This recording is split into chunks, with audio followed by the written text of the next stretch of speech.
लोकसभा चुनाव के चौथे चरण में यूपी में 13 सीटों पर वोटिंग हुई। इस चरण में यूपी में कई सीट ऐसी रहीं जहां सपा और बीजेपी में करीबी मुकाबला माना जा रहा है, लेकिन इन सब में हॉट सीट कन्नौज रही, जहां पर इंडिया ब्लॉक के अखिलेश यादव और बीजेपी के वर्तमान सांसद सुब्रत पाठक के बीच कड़ा मुकाबला था। माना जा रहा है कि इस सीट पर जिस प्रकार का वोटों का ध्रुवीकरण हुआ है, उससे चौंकाने वाले परिणाम आ सकते हैं। 2019 के लोकसभा चुनाव में सपा ने यहां से डिंपल यादव को उतारा था, लेकिन इस बार कन्नौज सीट पर बीजेपी के सुब्रत राय के सामने खुद अखिलेश यादव उतरे। माना जा रहा है कि इस बार बीजेपी और सपा अलग रणनीति के साथ कन्नौज में चुनाव लड़ रहे हैं। सपा की ओर से जिस जातीय फैक्टर पर काम किया गया, उसमें यादव और मुस्लिम मतदाताओं के अलावा यहाँ की सबसे अधिक जातियों वाले मतदाताओं में आने वाली लोध बिरादरी रही। सपा को इस बार लोध बिरादरी से करीब 50% वोट मिलने की आस है।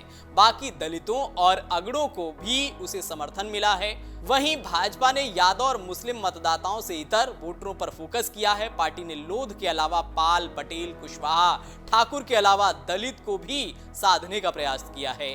इसके लिए भाजपा ने बाकायदा हर बिरादरी से जुड़े पार्टी के वरिष्ठ पदाधिकारियों को लोकसभा क्षेत्र में जिम्मेदारी भी दी, जिसमें नरेंद्र राजपूत को लोकसभा संयोजक बनाया गया, जबकि अरुण पाल लोकसभा प्रभारी बने थे। मतदान से पहले समाजवादी पार्टी के राष्ट्रीय सचिव शिवपाल यादव ने कहा कि सपा को लोध बिरादरी का भी बड़ा समर्थन मिला है। करीब 50% इस बिरादरी का मत पार्टी के खाते में आया है। इसके अलावा दलित और अन्य बिरादरियों के मतदाता भी सपा के साथ आए हैं। इस हिसाब से कह सकते हैं कि कन्नौज में इस बार हम बड़े अंतर से जीत हासिल करेंगे। वहीं बीजेपी के क्षेत्रीय नेता का दावा है कि कन्नौज और इसके आसपास की बाकी सीटों पर हमने प्रत्येक जाति के वरिष्ठ नेता को जिम्मेदारी सौंपकर सभी के बीच जाने का काम किया। साथ ही प्रधानमंत्री, गृह मंत्री और मुख्यमंत्री ने 2 बार आकर भी यहां के मतदाताओं से सीधे मुलाकात की। इससे तय है कि भाजपा कन्नौज के साथ बाकी सीटें भी जीत रही है।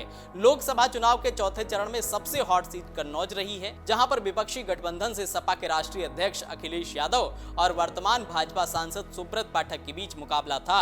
सोमवार को इस सीट पर जिस तरह से वोटों के ध्रुवीकरण की कवायद हुई, उससे चौंकाने वाले परिणाम आने की उम्मीद की जा रही है। सपा की बात करें तो पिछली बार इस सीट पर सपा की तरफ से डिंपल यादव चुनावी मैदान में थी। उनके सामने भाजपा के सुब्रत पाठक चुनाव लड़ रहे थे। उस समय भाजपा की जीत को मोदी लहर का नाम दिया गया था, लेकिन इस बार अखिलेश यादव खुद कन्नौज से चुनावी मैदान में आ गए, तो दोनों पार्टियों को चुनावी रणनीति बदलनी पड़ी है।